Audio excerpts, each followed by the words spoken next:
Wikifiends. I'm your host, Joe. I'm David. We're going to be reading you some Wikipedia articles and giving you our opinions on them. And having a general good time.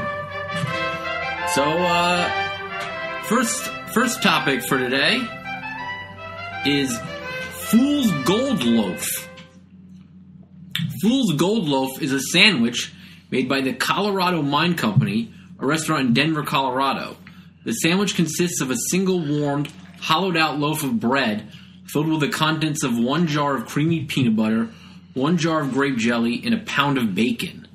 The sandwich's connection to Elvis Presley is the source of its legend and prolonged interest. According to the life and cuisine of Elvis Presley, it was the focus of a midnight sandwich run by Elvis and his friends. Taking his private jet from Graceland, The Memphis Mafia. Presley and his friends purchased 22 of the sandwiches and spent 3 hours eating them and drinking Perrier and champagne before flying home. So he took a flight specifically to do that. From Graceland to Denver. I love the stories about Elvis and his group. And they got 22 sandwiches. Oh my god. And apparently put bacon, jelly, and peanut butter and just left. And get it over here. It's a whole loaf of bread that's hollowed out. Don't worry about slices.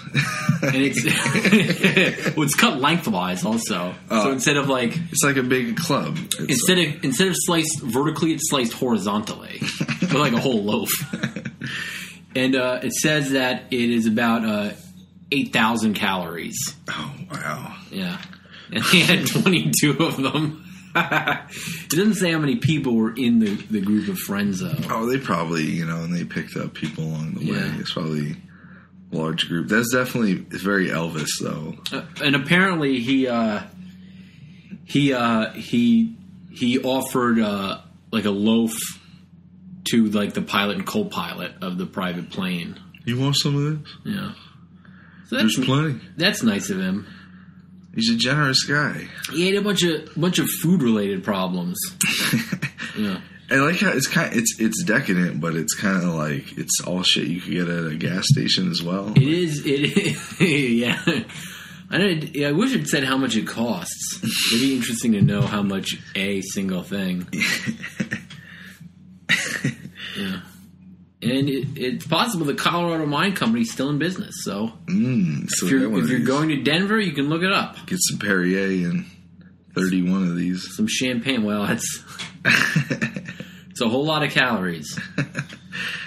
And apparently, there's a little bit of a dispute where it might have been blueberry preserves and not grape jelly. I feel like that would be better. Yeah, it might be. I mean, blueberry preserve seems like an interesting, like a novel, spread. It's still just like a deluxe peanut butter and jelly sandwich, no matter what you use. Well, the bacon, I don't know if bacon necessarily denotes deluxe in any circumstance. Yeah. But especially not a peanut butter jelly. The bacon's kind of like the... That's the wow? Yeah, the X factor. Yeah. That sounds really good. I would. Was it called the Golden Hole Sandwich? No, Fool's Gold Loaf. Fool's Gold Loaf. It might be good as a slider. Yeah. Yeah. It's like a KFC Chicken Little. I would be curious to see what these really look like.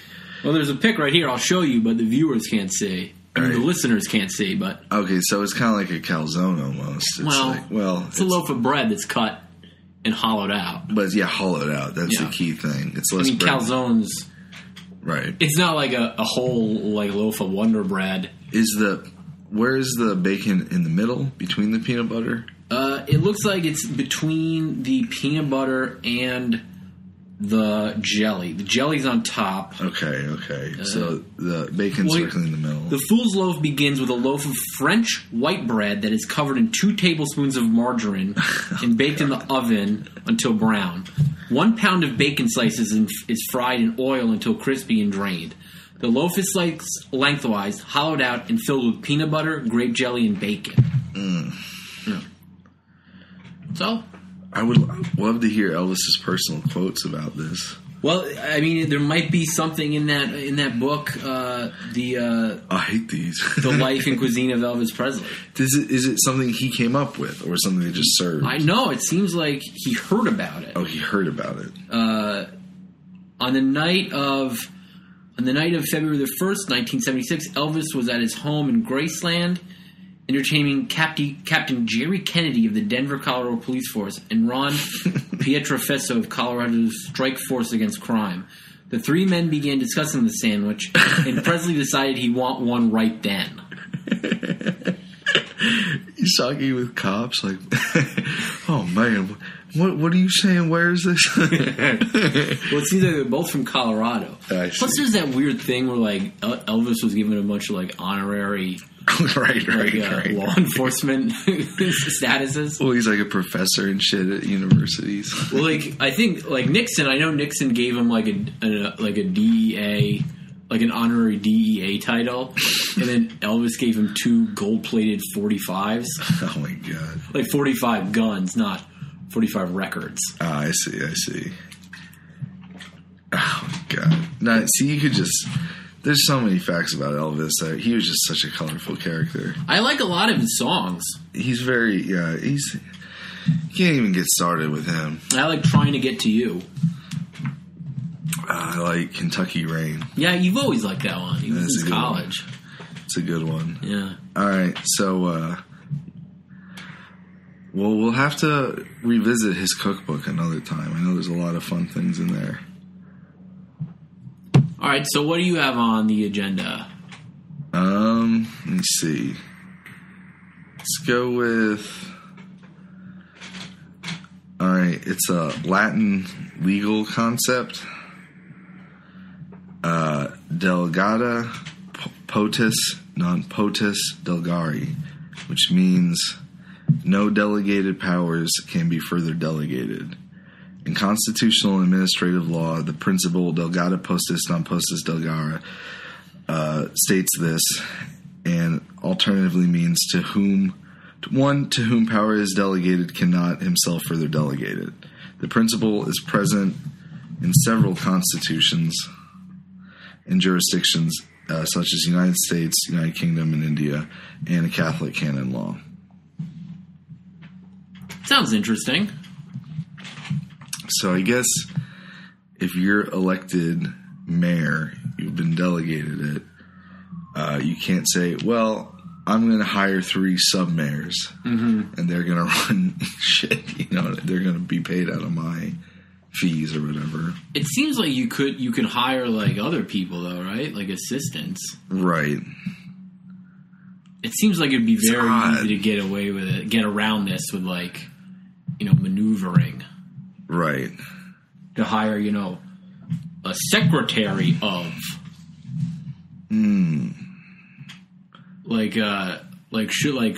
Should the president be allowed to have a secretary of the interior? Right. I know that's a bad example, but yeah, I get. But it's weird because it's not like against hiring help; it's about giving away power. Yeah, it's true. Yeah. Yeah. You could have personal assistants and pages and all that kind of shit. Yeah. But you couldn't say, "Well, I'm just going to let Sub-Mayor Jonathan take care of make up." Maybe it's a thing like you could do it. You could cede like some sort of power to someone else, but you couldn't get away with the responsibility of it. Right. So if they did something wrong, you couldn't be like, it would be it'd still be on you. It couldn't be like, well, I was subcontracting, so you go to them, Maybe it's like that sort of a thing.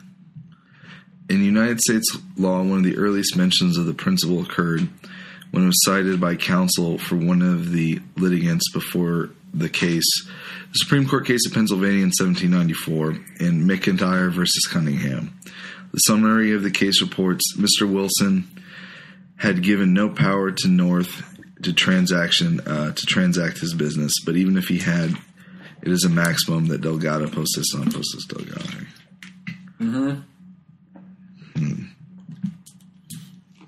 All right. So, are there any other interesting occurrences of this principle?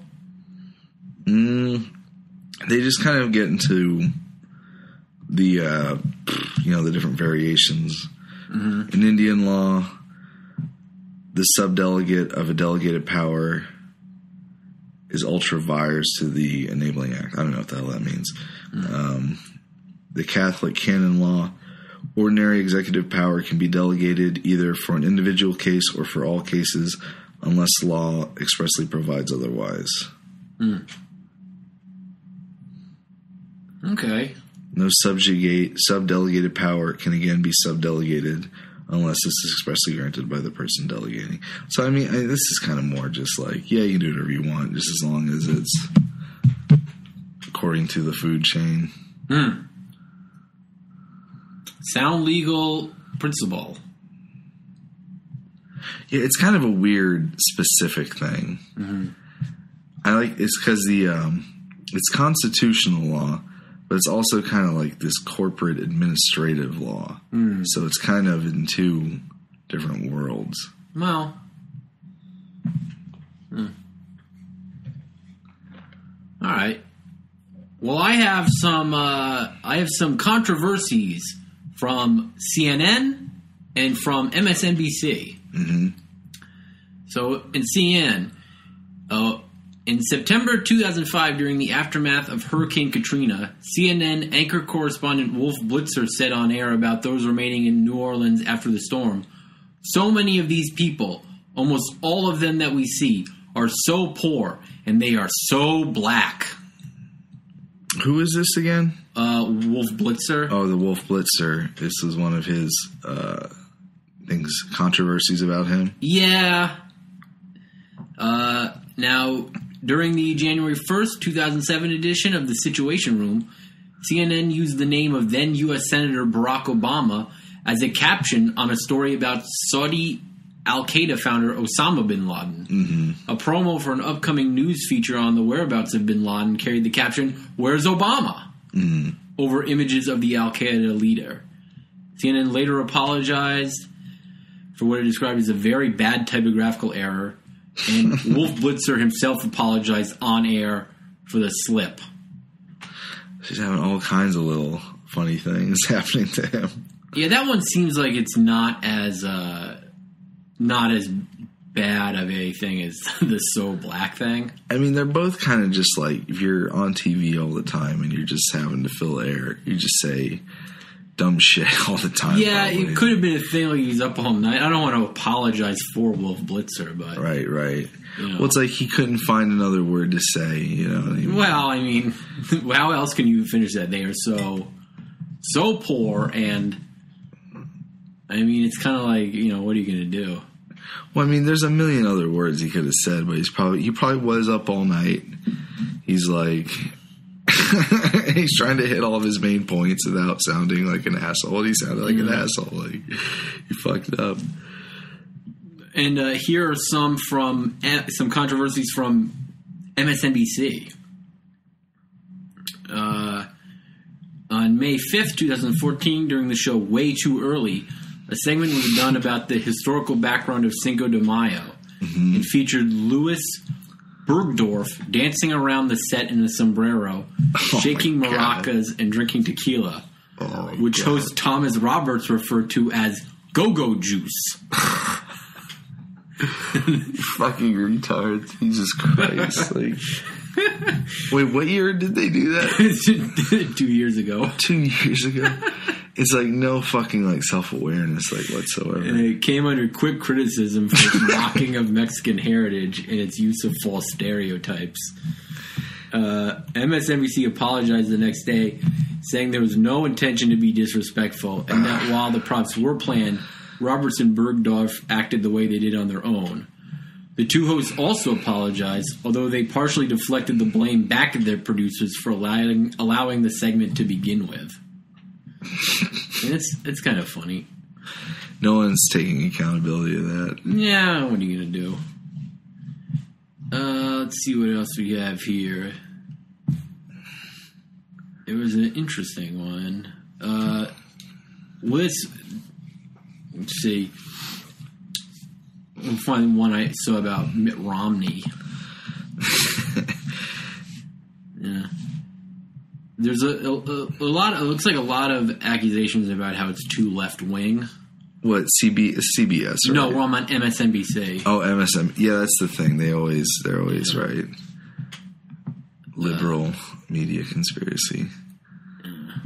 I was not aware Alec Baldwin had a show on that channel. Isn't he fucking with them tight? I don't know. He's reportedly very liberal.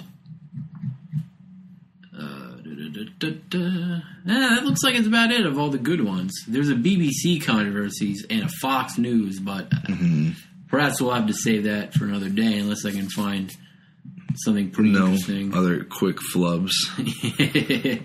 Oh, they've got a huge list, so that might have to be its own thing. Yeah, I know people really do not like Fox News.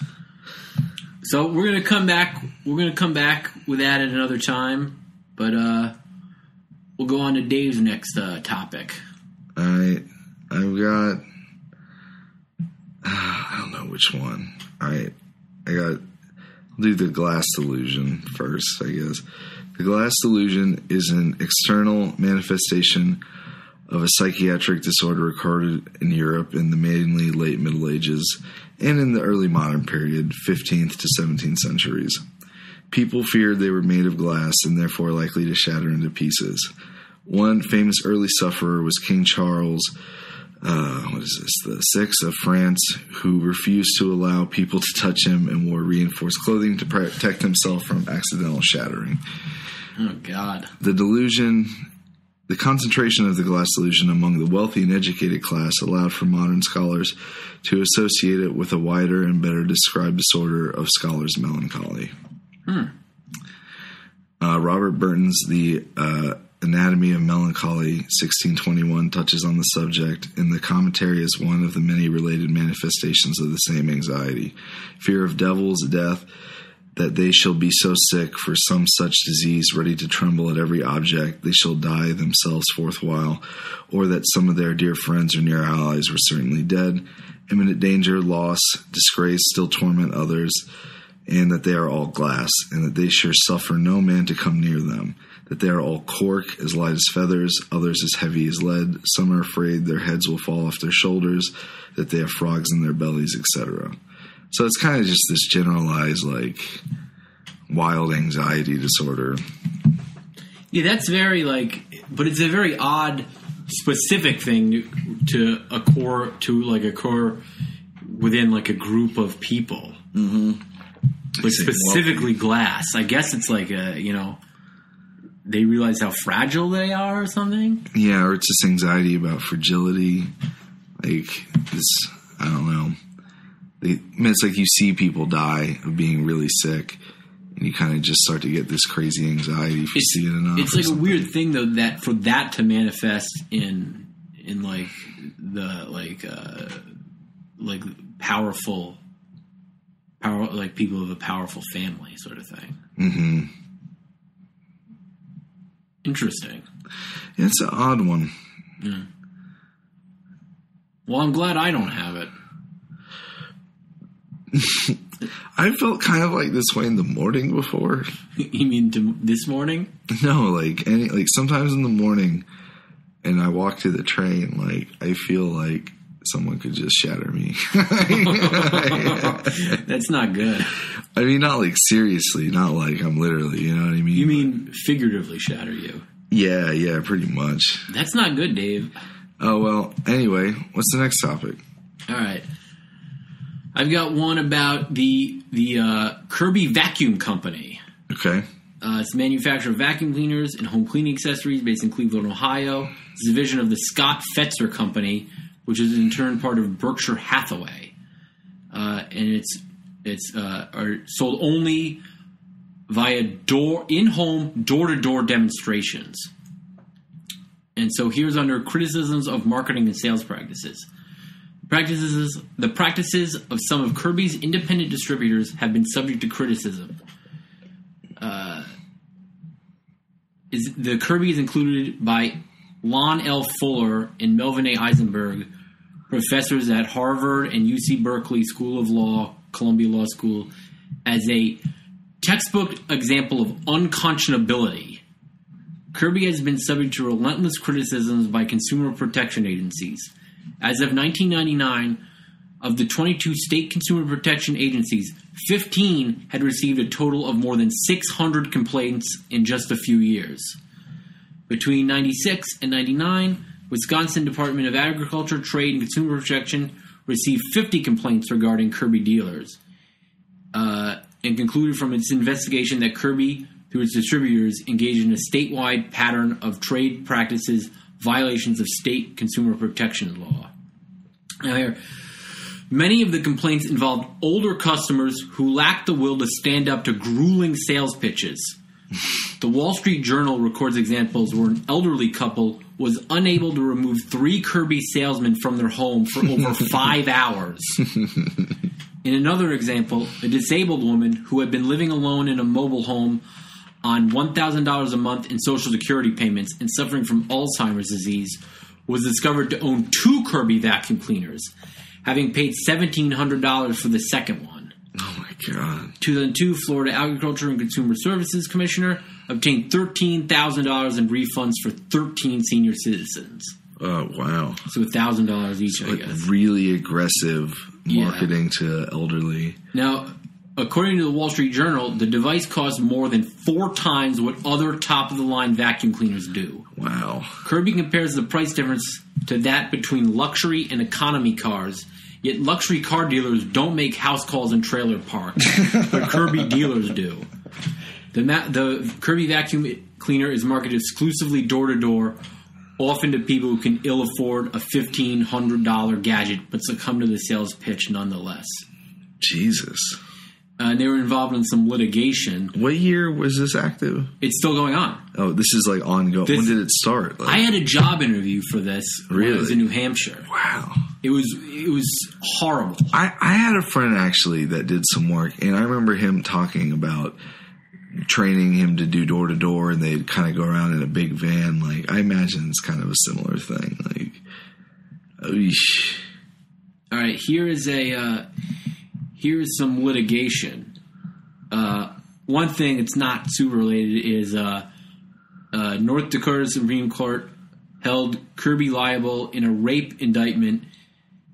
A rape incident where the salesman was hired after being convicted of assault and with charges of criminal sexual misconduct, the third degree pending against him. It also happened in Texas, finding the manufacturer maintain control of distributors and their salespeople, thereby requiring its distributors to make sales via in-home visits, and that the risk was foreseeable. So it looks like it wasn't vetting people. Kirby would have discovered complaints of inappropriate sexual behavior at his previous employer and an arrest and deferred adjudication for indecency with a child. There's it looks like there's a class action lawsuit pending against them under a RICO case. God. And here's one more interesting bit. They just sound like a big load of like sex criminal degenerate like salesmen out in the neighborhood. You know who owns Berkshire Hathaway? What? Who's one of the big stakeholders? Warren Buffett. Oh wow. The ultra millionaire or billionaire maybe. Mm-hmm. And he's cited as an example of a successful business. So Kirby has that? Yeah, he's a bit of a scumbag. Kirby has sued unauthorized Kirby vacuum dealers for United States trademark infringement where the vacuums are identified by the Kirby name and logo. The United States Court of Appeals for the Fifth Circuit has held that such use does not constitute trademark infringement. So basically what they're trying to do is if someone has their vacuums and they're selling them, they try to sue them claiming it's infringement on their trademark. Oh, wow. Oh, yeah. For merely having a product that they manufactured and trying to resell it. Right. They didn't authorize it for resale. But I don't see how that would be a trademark violation because it's not like you're faking a vacuum cleaner. Yeah. Apparently, another thing is that the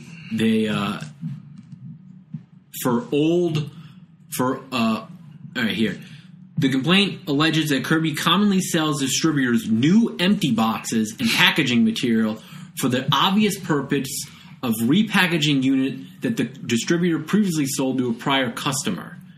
So they claim that it's all up to the independent distributors. But what they're doing is they're manufacturing new boxes, shipping new boxes to the distributors to repackage with used vacuums to sell as new vacuums. Right. So that's a big part of the RICO case against them. Right.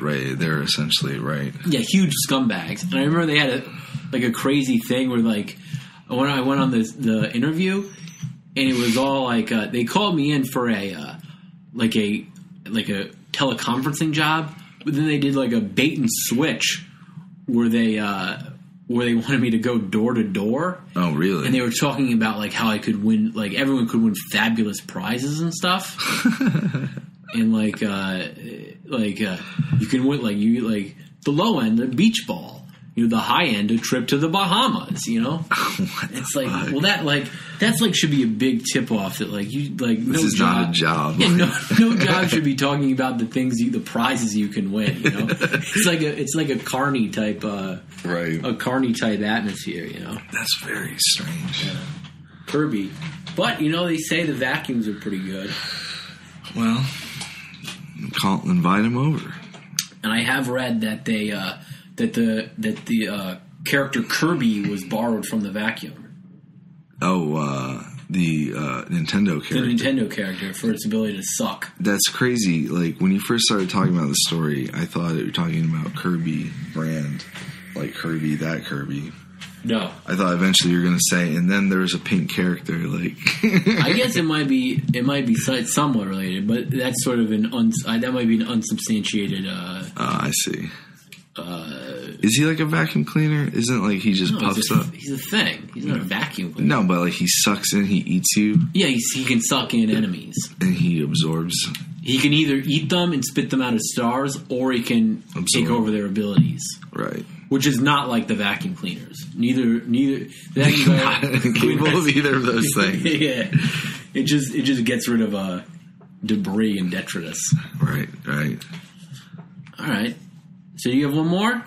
Yeah, this one's a little crazy. So, this is called the German Corpse Factory, or the Cadaver Wurmtungsstellen, the Corpse Utilization Factory, also called the Rendering Works or Tallow Factory, was one of the most notorious anti-German atrocity propaganda stories circulated in World War I. According to the story, this factory was a special installation supposedly operated by the Germans in which, because fats were so scarce in Germany due to British naval blockade, German battlefield corpses were rendered down for fat, which was then used to manufacture nitroglycerin, candles, lubricants, and even boot dubbing. It was supposedly operated behind the front lines by the Deutsche Abteilverwaltung, a German offal utilization company.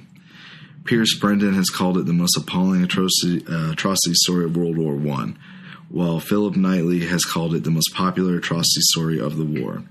After the war, John Chartis, the former British chief of Army Intelligence, allegedly stated in a speech that he had invented the story for propaganda purposes, with the principal aim of getting the Chinese to join the war against Germany.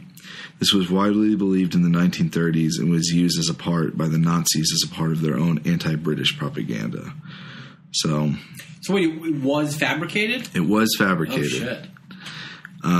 Well, it's a good, as far as, propaganda goes, it's pretty good.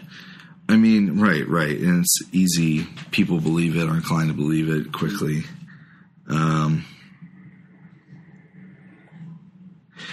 It's good naming also. Well, it's kind of, it's not, the real story is to be found in the pages of Northcliffe Press, referring to newspapers owned by Lord Northcliffe. It was stated that the corpse running factory was not the invention of a diabolical propagandist. It was already a popular folktale and urban myth, which had been circulated for months before it was received any official notice. So this guy just kind of took something people were saying already and said, yeah, it's true. You know what I mean? Opportunist. Well, right. It was this thing people already were cooking up, and you just egged them on. Yeah. I guess it's a good a good. What's like the Kaiser? It was a successful. Yeah. And you have a negative opinion. It's like the evil Kaiser. And don't forget, your Kaiser will find a use for you, alive or dead. Like it's fucking brutal. That'd be good to see. Like if they made like fake posters, fake German posters. Right. Well, I mean, it's kind of like it's interesting that like these comments gave Hitler rhetorical ammunition to portray the British as liars who would invent imaginary war crimes. Yeah. The widespread belief that the corpse factory had been invented as propaganda had an adverse effect during World War II on rumors emerging about the Holocaust. So, I mean, it's directly related. It's like, oh, you said that shit about us. Like, yeah, it's like a good honesty is the best policy. Like, you don't know how it's going to come back to bite you. Right. Or that, like, the Germans are acting like such big victims. Like, how could you say that about us? And it's like, oh, we're doing something far fucking worse. Like, does it go into anything about how it, like, has, like, any, like, more modern Holocaust denier use that as, like, ammunition? Yeah, well, I mean, yeah, let me see. One of the earliest reports,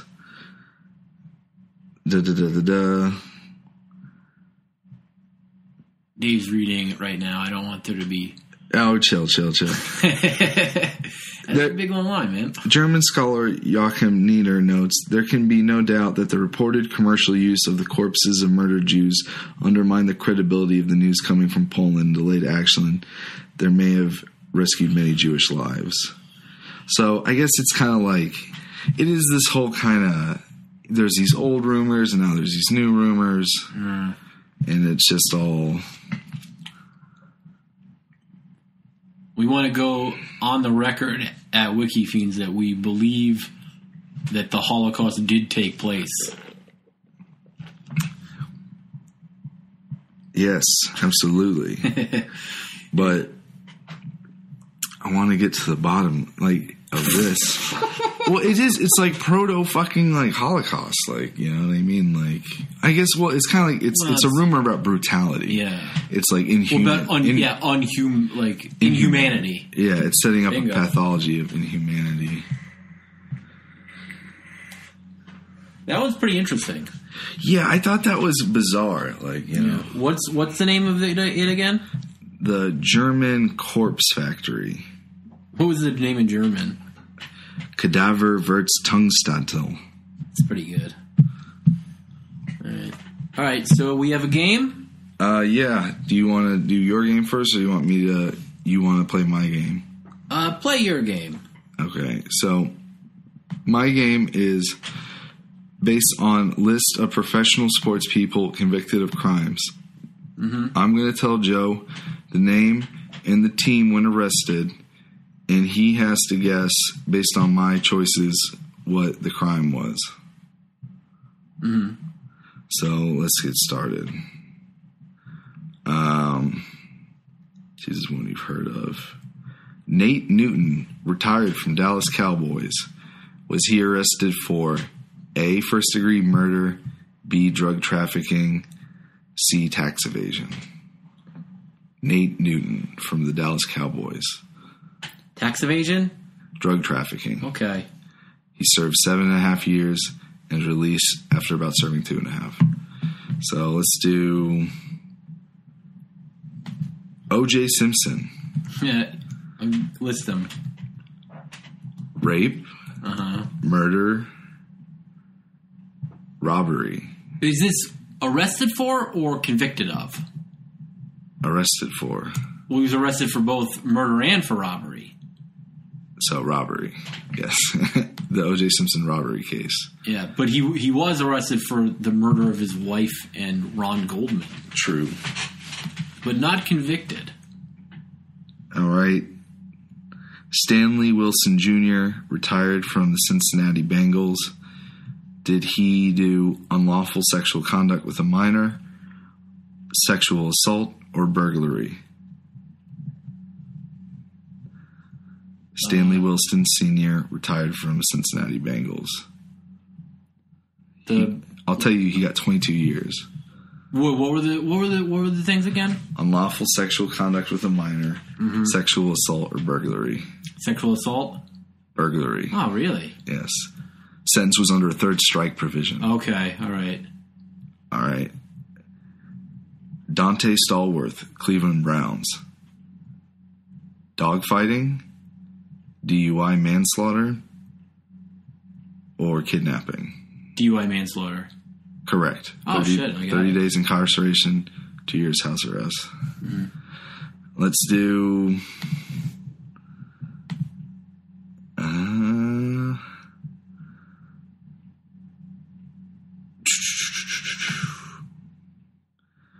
John Jolly, Green Bay Packers. Manslaughter, evidence tampering, or money laundering. John Jolly. Evidence tampering is specific, so I'm going to say that one. Yes, it is. 6 years. Nice.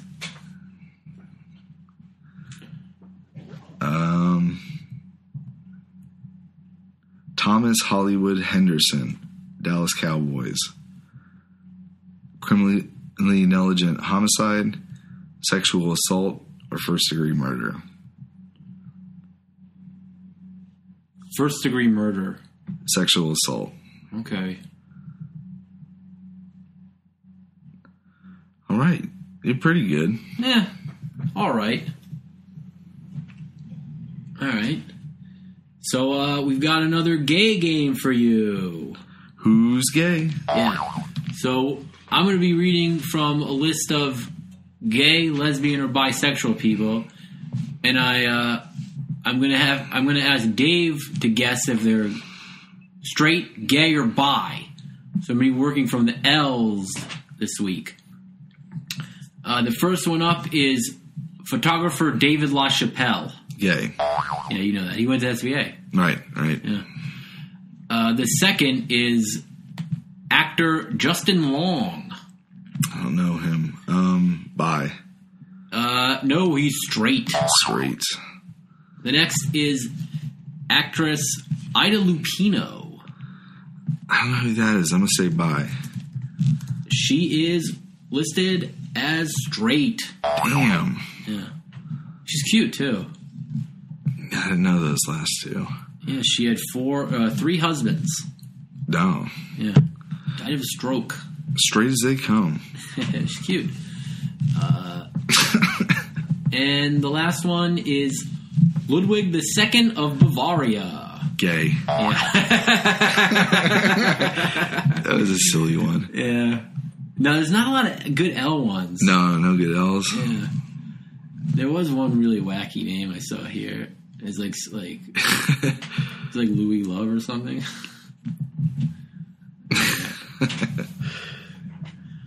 All right, well, Katie Lang is on the list. Yeah. All right, well, this has been Wikifiends. I am your host, Joe. I'm David. All right, and have a good week.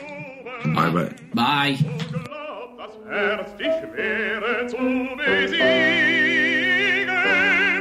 zu den himmlischen oben will es dringen und fliegen, der Menschen vorgesprungen, glaubt schon, sei durch die Wolken